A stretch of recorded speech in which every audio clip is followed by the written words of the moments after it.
Welcome to this episode of The Wisdom of Paramahansa Yogananda, brought to you by Self-Realization Fellowship, where each week you can receive inspiration and guidance from Paramahansa Yogananda's Kriya Yoga teachings. The subject of this episode is Kriya Yoga, Universal Science of God Realization, by Brother Anandamoy.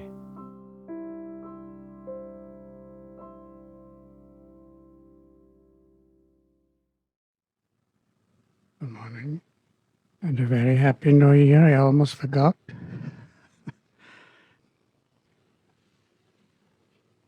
Let us begin with a short meditation. Let's close our eyes and turn our attention inward, forgetting all outer consciousness. Put yourself into the presence of God. And that means simply remembering that we are always in the presence of God. God is all-pervading. He's all around us and within. But usually we are not aware of that, or we are not thinking about that. And in meditation, in the very beginning, that's the first thing we have to do.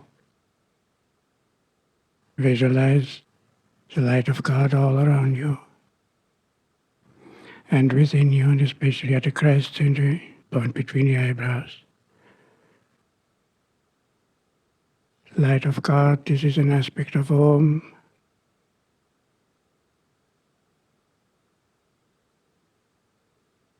And we have to go through the Om first before we can go into the Christ consciousness. So deeply. Think of it. Feel that you're in the presence, forget everything else. Feel that you're in the presence of that light, or cosmic sound, or peace, or love. These are all aspects of the Om. That's the mother aspect of God. And that leads us to the Christ consciousness.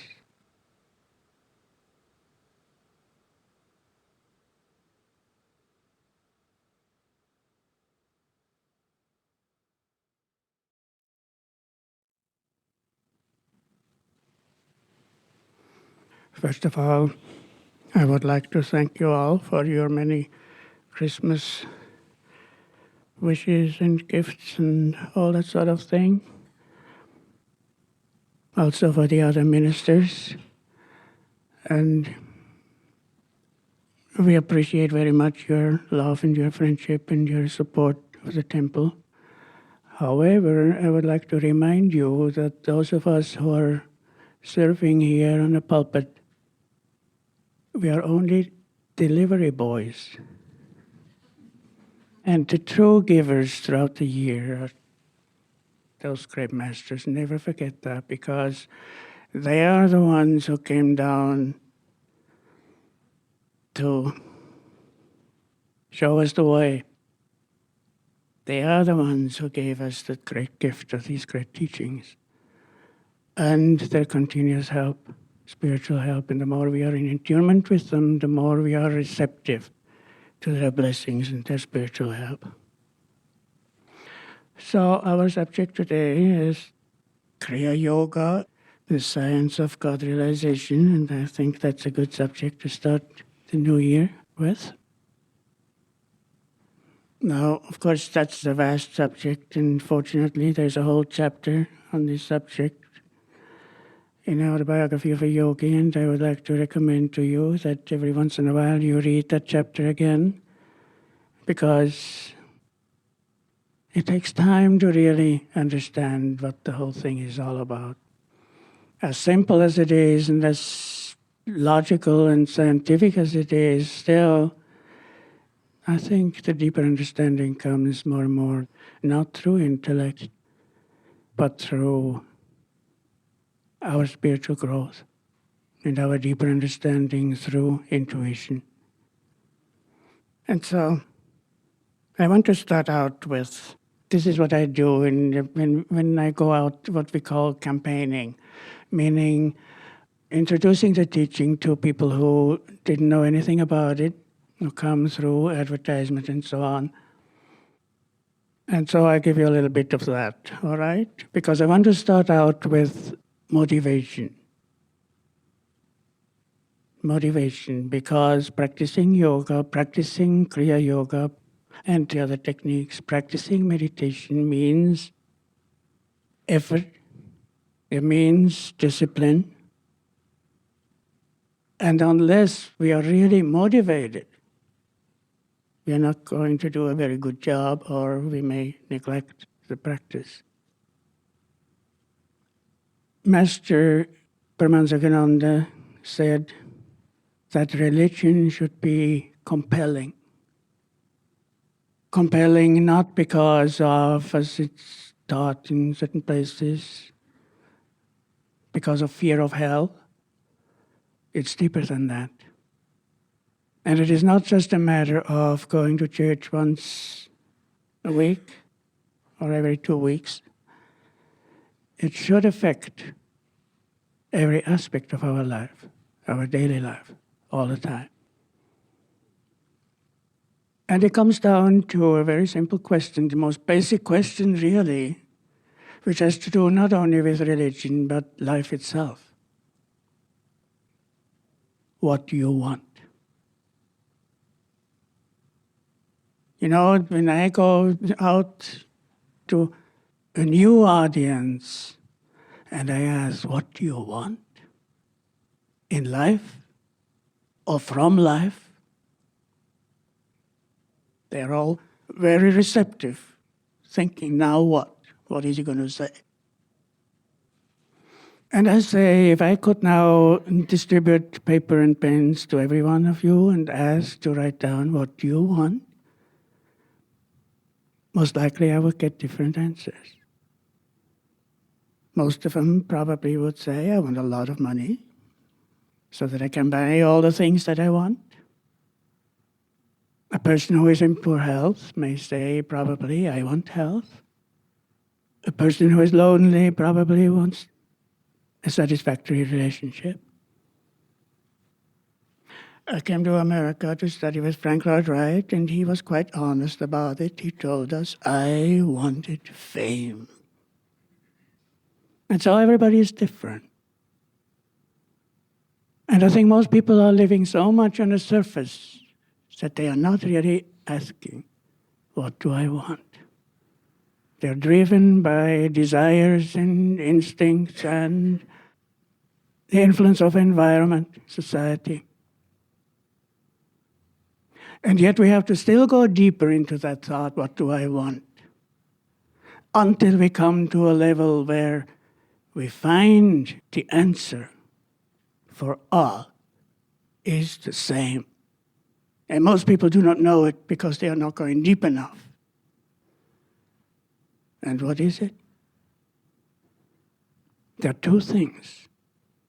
The first one is we want to be free from suffering.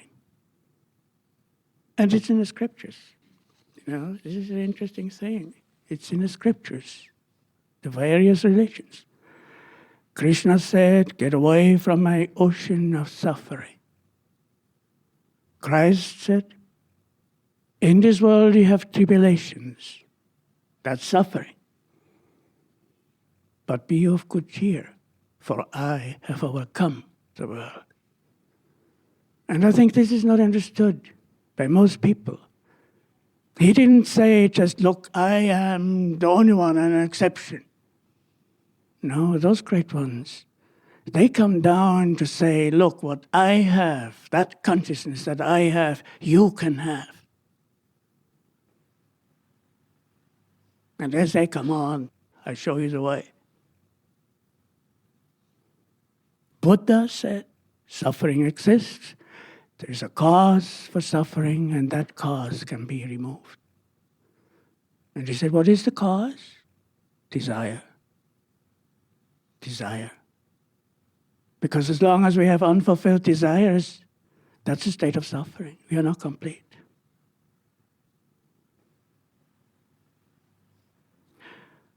The next thing is that we want. You don't want to die, right? It's the deepest instinct in man and animals and plants. We don't want to die. It's deeply built in. We want to have eternal existence. And not just existence, blissful existence. A joy which includes love, peace, wisdom, all that sort of thing. A bliss which never fades out, but gets better all the time. Would you like to have that? These are the two things: eternal blissful existence and transcending suffering. And now comes the point, and this is pretty hard to accept, perhaps. We cannot find this in the things of the world. No matter what it is, or conditions, or whatever, we cannot find it in the things of the world. Why? Because this world is built on a principle of duality and change. It's a mathematical impossibility. We cannot find it in the things or conditions of this world. It's in the Bible, you know. These are Hindu teachings, and this is the esoteric teaching underlying all the great religions. It's in the Bible. God speaking through Isaiah. I form the light and create darkness. It's God speaking. I make peace and create evil. I, the Lord, do all these things. He had to in order to have a show, to have a drama. Any scientist will tell you there's no single force in the universe. There is duality, has to be duality, has to be contrast in order to have manifestation of creation. And now, if you analyze what people are seeking, they want to cut duality in half, right? They want to have only the good, only the beautiful, only the pleasant, and leave all the rubbish, suffering, and unpleasant stuff out. You cannot do it. You cannot do it. If you are accepting joy, pleasure, we have to accept pain. If you're accepting birth, we have to accept death. That is duality, Maya. And so the answer is, and this is the quote which I probably have given to you more than any other one. I think it's one of the most important passages in the autobiography of a yogi. To surmount Maya, that is duality, was the task assigned to the human race by the millennial prophets. And he's not talking just about Hindu prophets or Jewish prophets or Christian prophets or whatever. It's all the great religions, all the great teachers of mankind have taught that. And where do you find it? Where do you find the bliss and the state beyond suffering? As I said, not in the world, not in the things or conditions of the world. Because this world is built on a principle of duality. You have to seek it within yourself. There it is. An amazing thing is, I went to churches, Catholics and Protestants, and I went to temples in India, and Hindu temples, and temples of the Sikhs and the Jains and everywhere, and mosques. And they do not teach it. It's all external. Ceremonies, rituals, outer things. And all the scriptures say, go within. It's within you. Jesus said, the kingdom of God is within you. Some of the Christian saints have taught it very clearly. Like Saint Teresa and many others. Krishna, in a Gita, Patanjali in a Yoga Sutras. Internalization is one of the main keys of finding God, the higher consciousness. Quran, the holy book of the Muslims, remember thy Lord within thyself. An ancient sage long before Krishna in India, in the Yoga Vasishtha, serves the Lord seated within through yogic meditation. They all say it's inside. Because if we are seeking it outside, we are using our senses and the sensory mind, isn't it? And these instruments are not good enough to perceive God. We have to go within in meditation. And there, through the intuition of the soul, gradually more and more, we become aware of what that self is, what God is. And then from then on comes expansion of consciousness.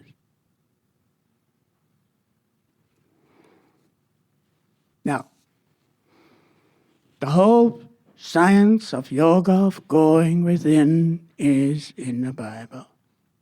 The Old Testament, Ezekiel, 28th chapter.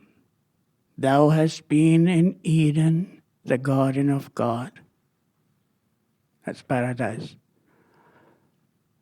It's not a place.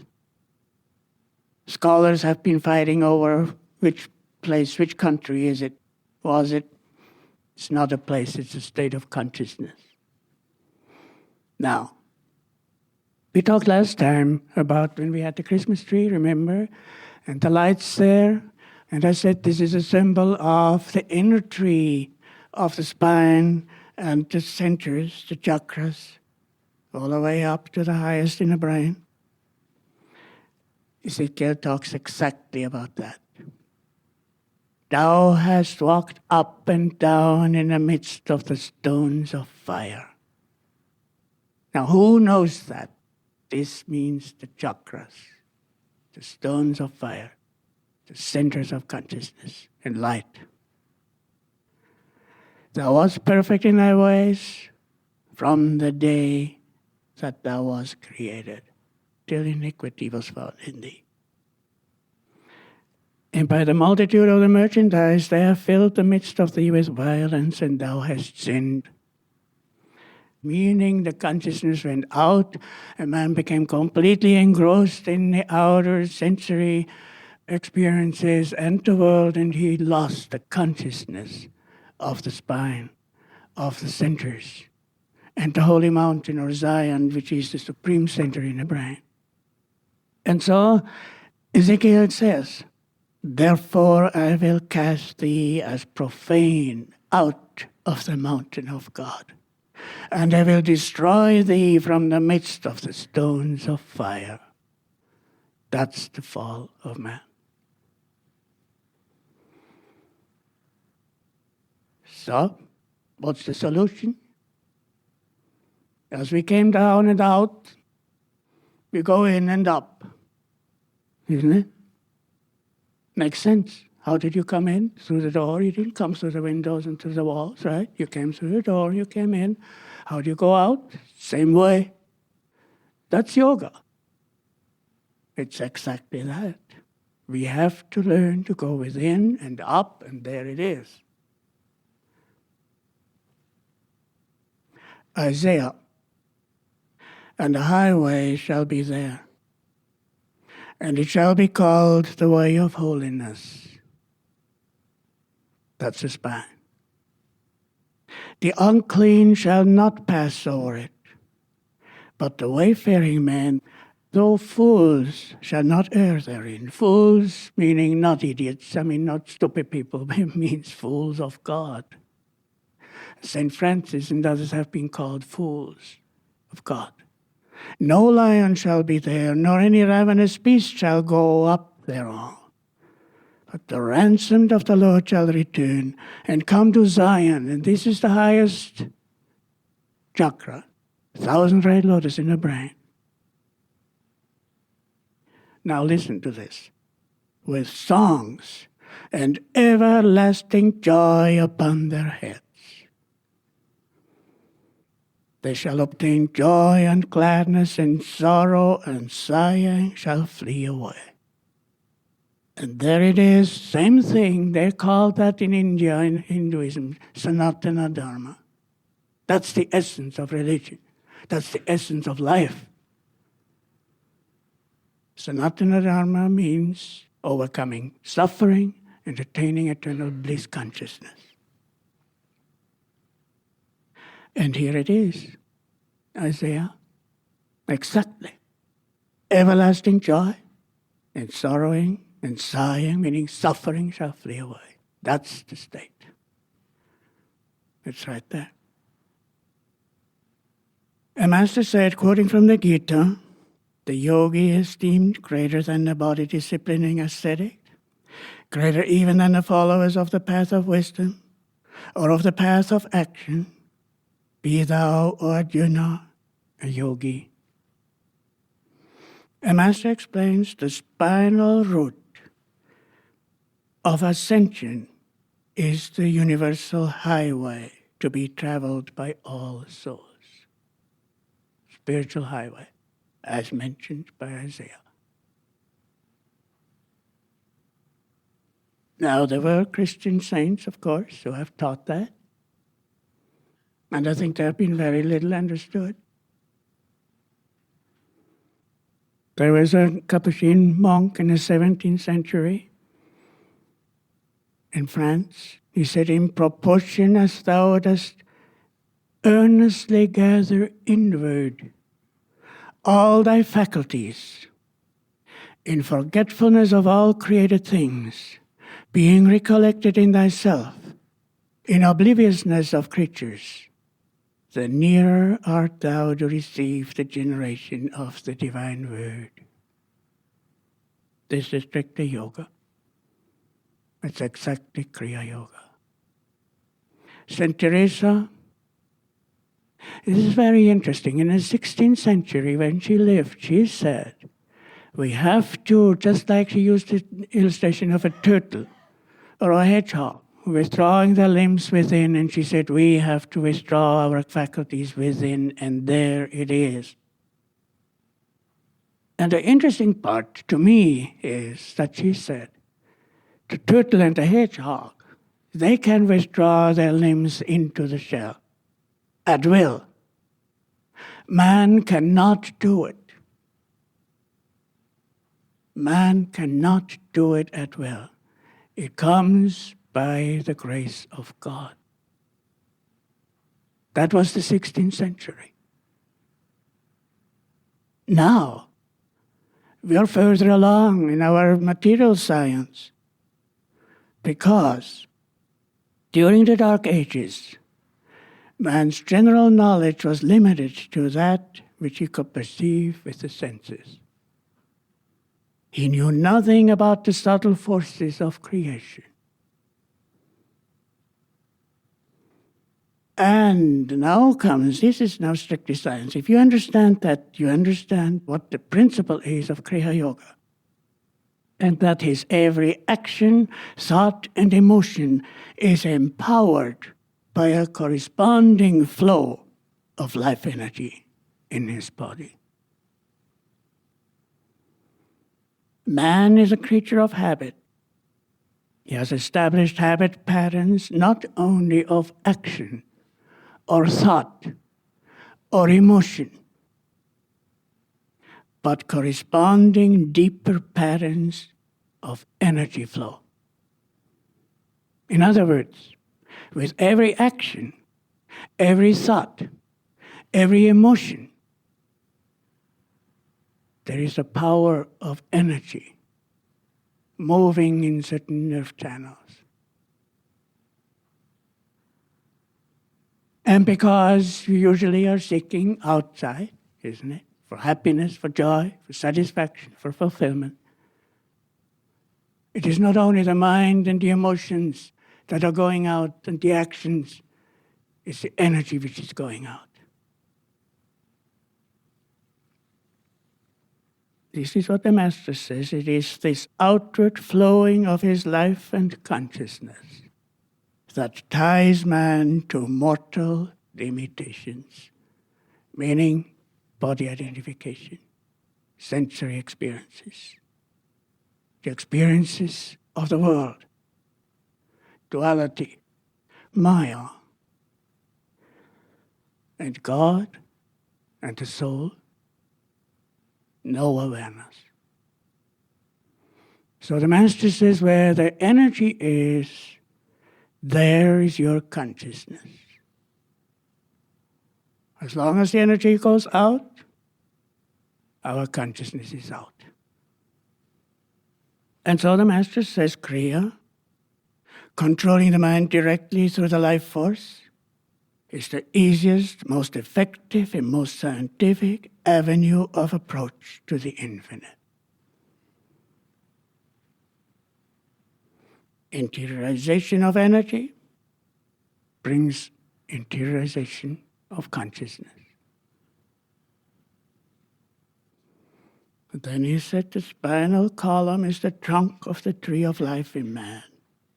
Through Kriya, the spine is gradually magnetized. And the stronger this magnet becomes, the more quickly the energy can be withdrawn from the senses and other bodily instruments. So there it is. It is a gradual process. We have to understand, we have to be patient because there is a habit of energy and consciousness going out. And so you want to turn inside, and it takes patient practice. But gradually, more and more, that spine becomes more and more powerful. The magnet becomes more and more powerful. And the more powerful it becomes, the more it has the power to withdraw energy, and with that, consciousness. This is the principle of Kriya Yoga. It's the highest technique of interiorization that ever was given. That's one aspect. There's another aspect, and that is karma. Bad karma from a past, wrong actions which we have performed.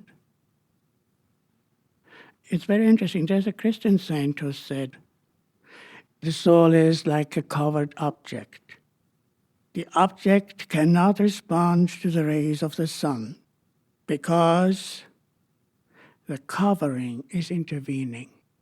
Meaning the soul is just like an object that is covered with a layer of dirt or rust or whatever and cannot receive directly the light of the sun.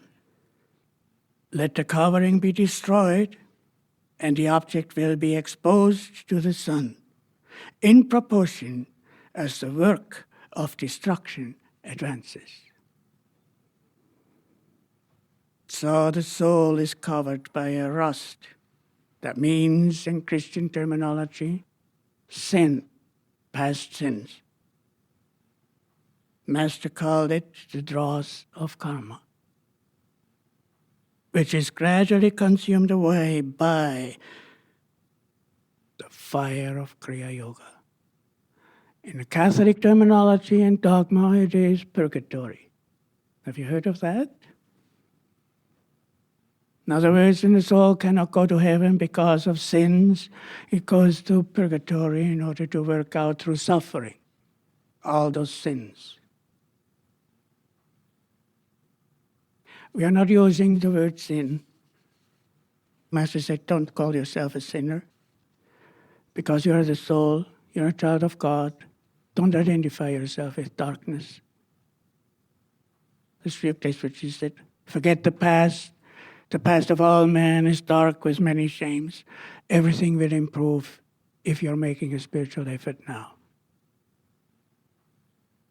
And so Master says, Now, besides interiorization of energy and consciousness, there is this process of burning up karma of the past. And Master said Kriya Yoga is the true fire ceremony extolled in the Bhagavad Gita and in Vedic literature.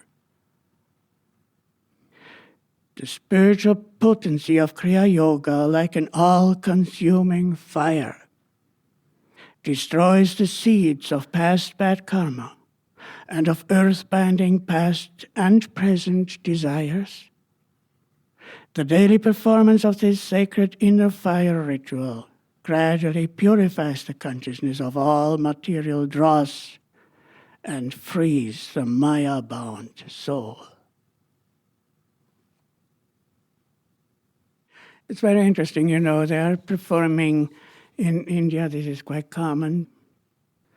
For special occasions, priests are performing fire ceremony. It's a ritual. I have asked several ones, what does it mean? And they say, it's a sacred ritual. It's mentioned in the Vedas, all the scriptures. What's the deeper meaning? What's the purpose of it? They don't know. Just as in other religions, Christian religions and so on, certain ceremonies, certain rituals are not understood. And this is the sad part, because the deeper teaching has been lost and forgotten. And only the ritual, which is a symbol, remains. It's not fire, of course. It's not flames. It's energy. It's light, which destroys darkness. Now, Ezekiel again. It's there. Thus saith the Lord God, behold, I will kindle a fire in thee, and it shall devour every green tree in thee, and every dry tree. The flaming flame shall not be quenched, and all faces from the south to the north shall be burnt therein. And all flesh shall see that I, the Lord, have kindled it. It shall not be quenched. Then said I, Ah, Lord God, they say of me, doth he not speak parables? In other words, they didn't understand what he was talking about. It's all symbology. It's the same thing. It's a fire ceremony mentioned in the old Jewish scripture. It's the same thing. Destroying the dry trees and the green trees, meaning karma. The dry trees, these are the old karmic stuff which is still there. And the green trees, these are new, wrong actions, perhaps in this life, or just very recently. Scriptures are simply not understood. I have one from the Bhagavad Gita where it says, fire, light, daytime, the bright half of the lunar month, the 6 months of the northern course of the sun, pursuing this path at the time of departure, the knowers of God go to God. Now, how do you understand that? Nobody. I've asked scholars in India, so on. They have no idea, not the slightest idea. You read it in the Gita, Master explains it. The path of fire. Fire means life energy. In ordinary man, the course of prana energy is downward, down the spine, and then going out to the nervous system. The way of darkness, flowing from the brain to the sensory nerves and the countless cells of the body. This dispersion and diffusion of life energy reveal to human consciousness the material world, not the spiritual, not God. In a successful yogi, on the other hand, the course of prana is upward, the way of light. By yoga, he reverses the direction of the flow and is able to concentrate the whole of his life force within the brain. And that is the sun of light. And the sun of this consciousness is the supreme source of life and intelligence in the body. When Jesus said, "I am the light of the world, he that followeth me shall not walk in darkness, but shall have the light of life." It's not Jesus. It's the inner divine consciousness, the Christ consciousness.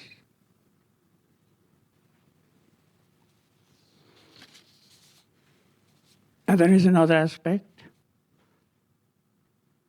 This is in the autobiography. The body of the average man is like a 50-watt lamp, which cannot accommodate the billion watts of power roused by an excessive practice of Kriya.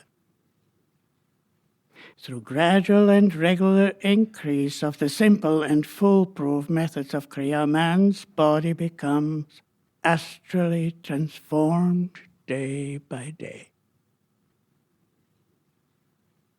That's another aspect, because the body has to be prepared. There is astral transformation, meaning the subtle vibration of the body cells is changed in order to prepare the body for the rising of the Kundalini. Now, these aspects are very subtle. Burning up of karma, you do not notice that. The change of vibration, it takes quite some time until a person begins to feel a change of vibration that takes place. But it's there. And I want to encourage you, because now this is all pretty heavy stuff that I gave you, right? But this is the science. If you really understand it, you will have a greater incentive to practice the techniques. It's not just Kriya, the other ones too. Hongsa and Om, they all work towards that. There's a story about the Chinese bamboo tree. They plant a seed and water it very carefully and repeatedly. For a year, nothing happens. Second year, they keep on watering that seed. Nothing happens. Third year, same thing. Nothing happens. Fourth year, same thing. But they keep on watering that seed. Fifth year, within 6 weeks, the bamboo shoots up 90 feet into a powerful tree. And before that, those 4 years when seemingly nothing happened, that seed developed a powerful root system to prepare, to support the tree. And you know, I often thought about that when it comes to Kriya Yoga. You practice and nothing happens, right? Seemingly, consciously, to your experience, not much happens. But underneath, there is preparation going on. Underneath, there are changes going on. There is purification going on. And it may be longer than 4 years, you know. Be patient, but practice, because it works. As I said before, these subtle changes you do not notice until later. And you're bringing in the power, you know, it is a cumulative thing. As you practice more, the magnet becomes stronger, and there's a greater flow of energy. And that does it. It brings about scientifically the changes that are necessary for the launching of the bamboo tree within. So, That's it. Now, this is the scientific aspect. There's a couple more. Master called Kriya Yoga the airplane route to God. And the techniques, that's the airplane. And besides that, if you have an airplane, besides the airplane, you need something else. You need fuel, and that is devotion. And you need a pilot, and that's the guru. That's the complete formula. But I'm not going into that. These are subjects which will come up later on sometime. But keep in mind, practice. And those of you who are not members yet, who are not taking the lessons, I urge you to take the lessons. Because just coming here and listening to sermons, that doesn't mean a thing, at least not much. You have to practice. You have to practice. And the reward will be there. There's no question. All right, so again, Happy New Year and happy practice.